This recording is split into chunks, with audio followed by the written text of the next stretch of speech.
Welcome back to Pancakes and Pandemonium. Y'all, I'm super excited for this video.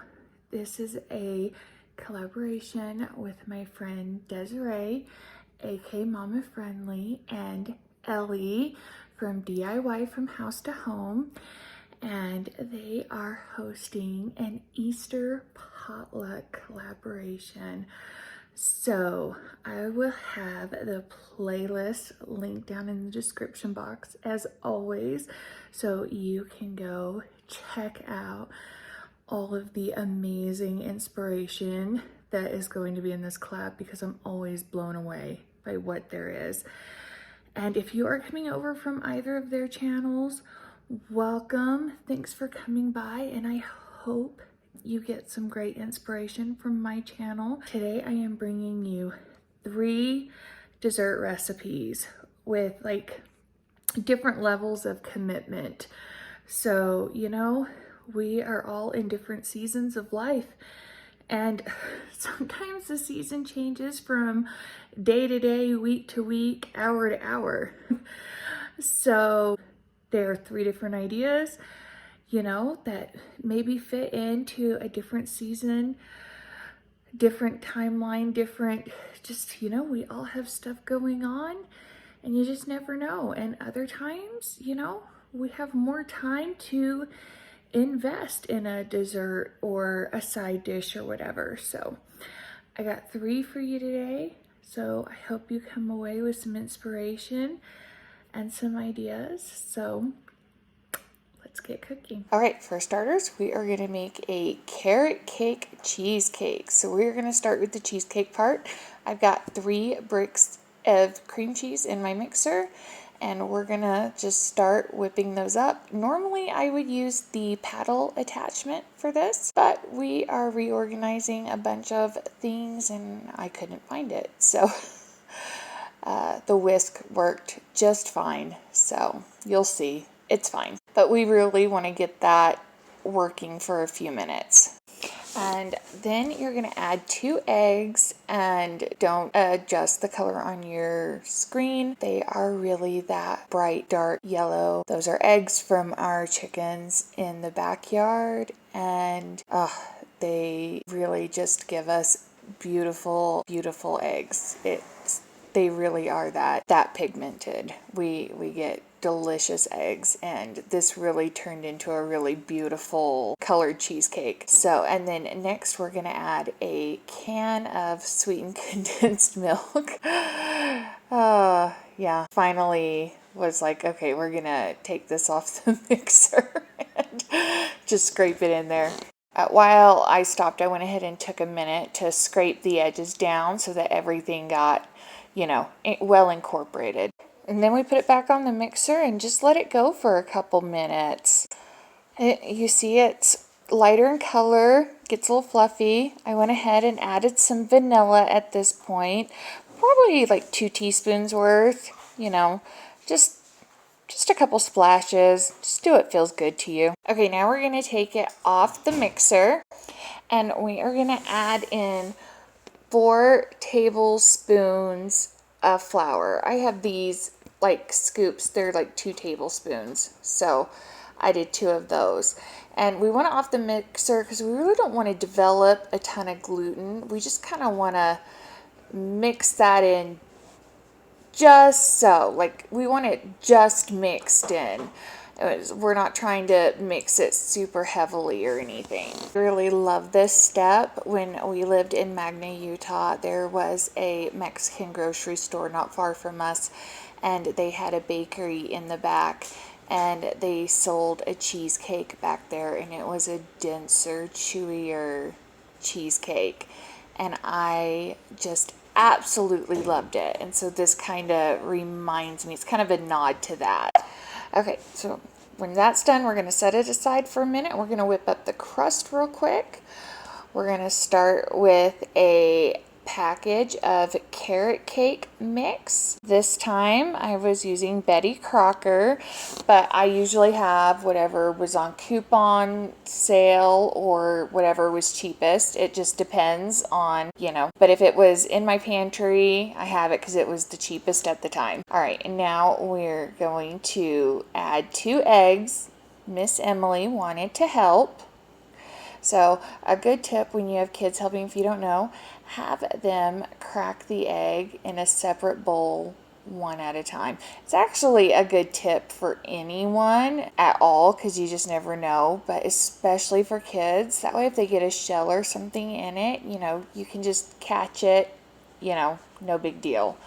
But yeah, so we got the 2 eggs added, and then we're going to add a stick of butter melted. And y'all, that's going to come together super fast. Are you on the dough hook craze yet? What are they? Danish dough hooks? I've heard them called Danish dough hooks and Amish dough hooks, but I love mine. And do not be suckered into like overpaying at fancy boutiques. I paid $10 for a pack of 2 on Amazon, and they are amazing quality. So go to Amazon. Okay, so my springform pan is a newer one, and it is very non-stick. So I just sprayed it with a little bit of avocado oil, and then I put the carrot cake in the bottom of the pan, and then I just started pressing it in and trying to make it as even as I possibly could. And you can see it's very non-stick and it slides. It was plenty. It just wanted to like slide for whatever reason to the edges. So I had to kind of make it cooperate. It did end up being a little thin in the middle, so I'll kind of pay attention to that next time I use this pan. But yeah, you just want to pat it in there and, just press it out till it's evenly coated. Smooth it out, save some for yourself. All right, now we've got the oven prepped. I put a casserole dish with water.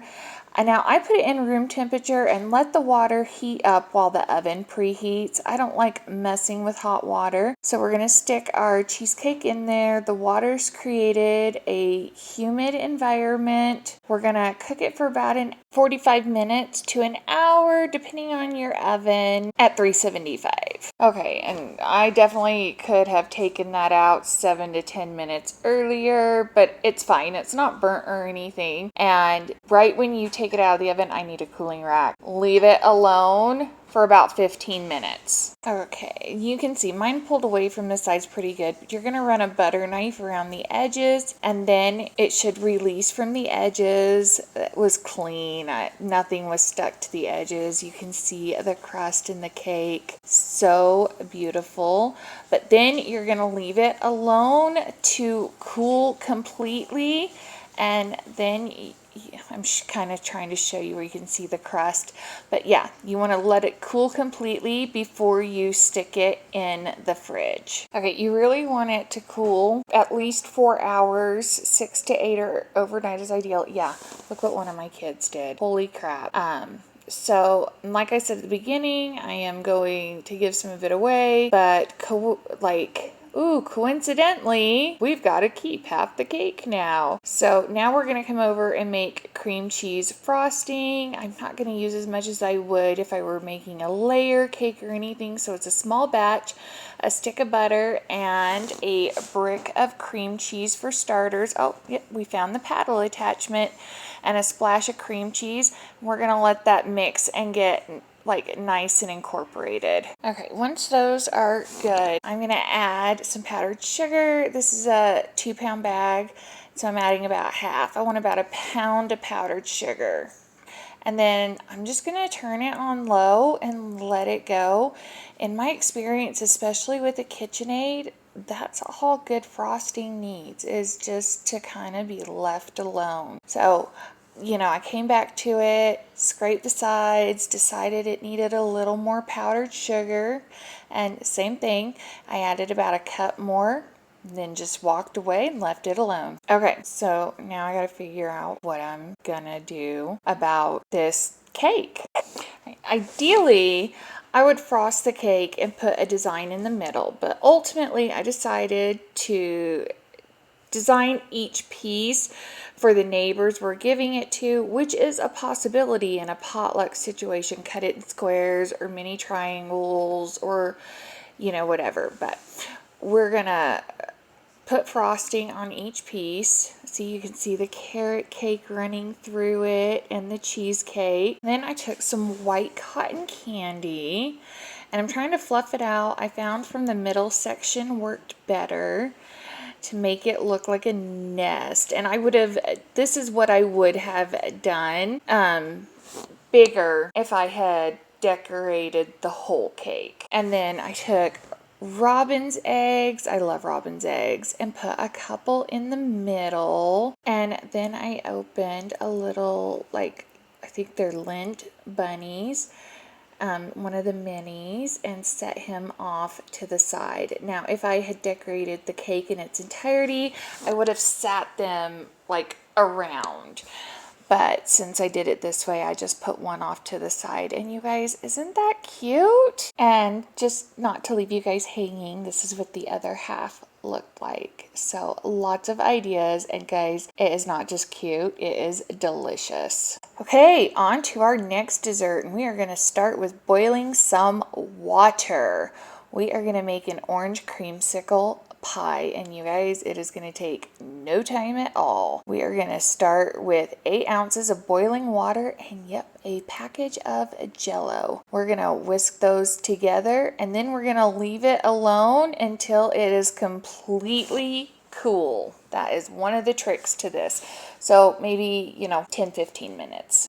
All right, we're gonna come over when it's all cool. We've got our mixing bowl. All right, we are going to start with 2 6-ounce containers of vanilla yogurt. That is one of the fun things about this kind of pie. You can use whatever combinations you want, and they're so fun for spring potlucks, especially Easter.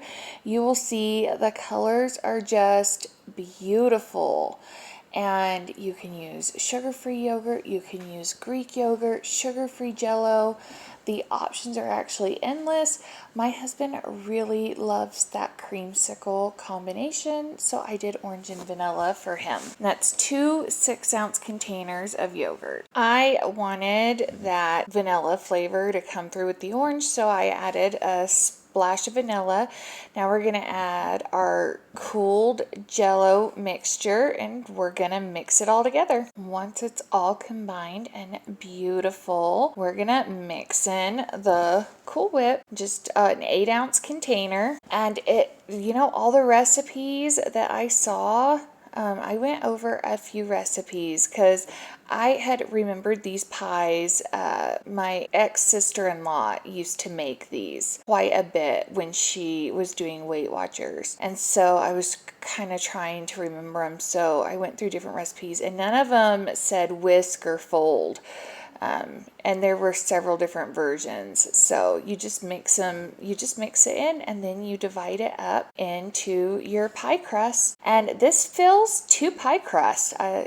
It makes a good amount, so I was pretty happy with that. And it is cost efficient, which is always nice too. I used Great Value yogurt, Great Value Cool Whip. I did use real Jell-O though because it had an Ibotta deal, so. Right, and then it filled 2 pie pans, so that was really great. I was happy with that. Okay, things were going really great up to this point, and then I made a decision. I added sprinkles. Y'all don't do it. Do not add sprinkles at this point in your pie recipe. It's not going to come out cute. They're going to bleed. They're going to look weird. You're going to see. I can't hide it from you. Just learn from my mistake. Don't add sprinkles at this point. Now, put your sprinkle-free pie in the fridge for at least 4 hours or in the freezer for an hour. Seriously, y'all. Okay. So after you take your sprinkle-free pie out, make sure you have let it sit in the fridge or in the freezer, because it will give you trouble cutting, because I did not listen to my own instructions. And, well, sacrifices were made to get the pretty picture that I got for you guys. But we did get it. Oh, sprinkles on top once you add the whipped cream. Those are way cute. Do that. Okay, guys, this next dessert is going to have you in and out of your kitchen and looking like a rock star. All right, yep. I got foil down. You can use parchment paper if you'd rather. All right, you're going to start with melting some white chocolate, and you saw I had the little cup, and you're going to microwave it in 30-second increments. And guys, get the cup. Don't melt white chocolate in your own dishes. You don't have time for that. Just get it done. Easy peasy.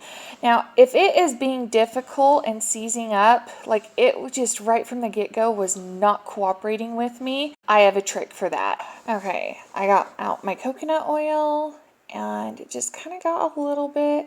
I want to say for that little bit, probably added about a teaspoon, 3/4 of a teaspoon in it.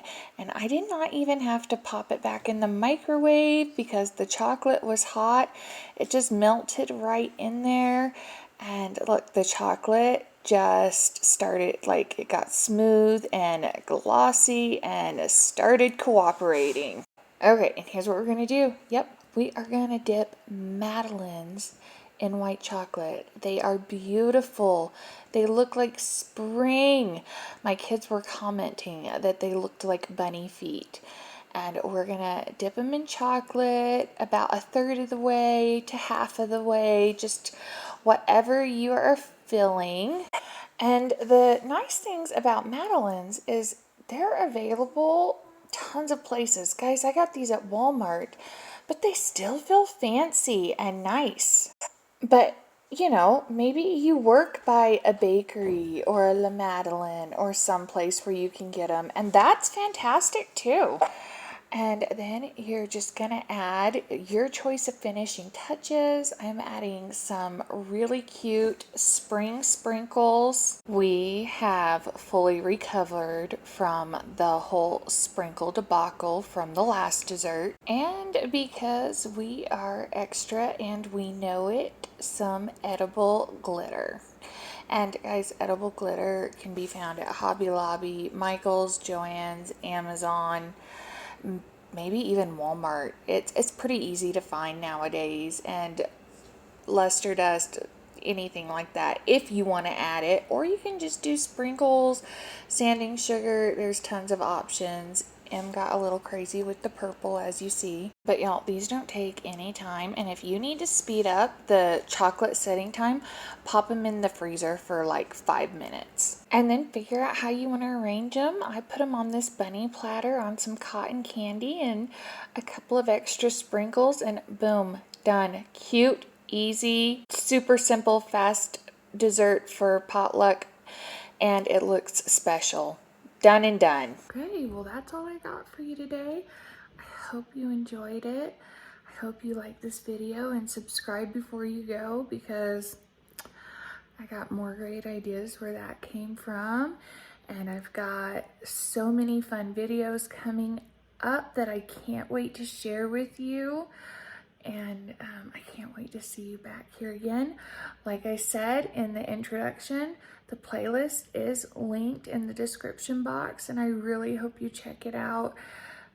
Everyone is amazing, and like I said, if you are needing ideas for Easter dinner and potlucks, church potlucks, family potlucks, neighborhood you're gonna get them. I love this group of ladies and their creativity and their recipes. So I hope you check them out. I hope you come back and see more of what I have to offer. I can't wait to see you back here.